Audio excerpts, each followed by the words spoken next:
নজর রাখবো পরবর্তী সংবাদে। বৈশাখ জ্যৈষ্ঠ মাসে গ্রীষ্মের যে রসালো ফল রয়েছে তা কিন্তু বাজারে চলে আসে, অর্থাৎ ঋতুকালীন রসালো ফল।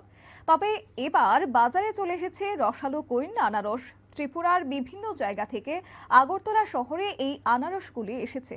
তবে আনারসের দাম একটু বেশি, বেচা বিক্রিও খুবই ভালো হচ্ছে বলে জানিয়েছেন বিক্রেতারা। তবে গরমের গ্রীষ্মকালে এই বাজারে রসালো ফল আসায় একেবারে কিন্তু তৃপ্ততা মজাচ্ছেন রাজ্যবাসী। গরমের এই রসালো ফল, ঋতুকালীন ফল একেবারেই বাজারে মিলছে দেদার ভাবে। গোটা বিষয়কে কেন্দ্র করে ব্যবসায়ী মহল কি বলছে শুনুন। রেট তো এখন মাত্র নতুন স্টার্ট হয়েছে, একটু বেশি রেটটা এখন গাছ কিছুর পরে কমে যাবো আর কি। এখন একটু বেশি চলতেছে। কোনটা কোন জায়গায় আছে? একটা জায়গা আমরা আগে নানান জায়গায় গন্ডাছড়ার আগে, কাঁসাবনের আগে, বিশ্রামঞ্জের আছে, নানান সব জায়গা থেকে এখানে আছে। চাহিদা কিরকম?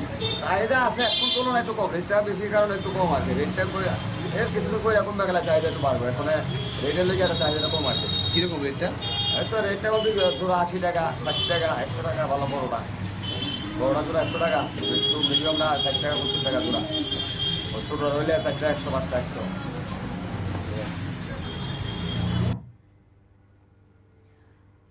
একেবারে আপনারা শুনলেন ব্যবসায়ীদের বক্তব্য, এবং এক্ষেত্রে বলা যায় এটি একটি ফল যা সত্যি গ্রীষ্মের একেবারে সারাংশকে বলা যায় একেবারেই তুলে ধরে। তবে সেই জায়গায় দাঁড়িয়ে এবার আগরতলা সহ রাজ্যের বিভিন্ন বাজারগুলিতে ইতিমধ্যেই চলে এসেছে আনারস।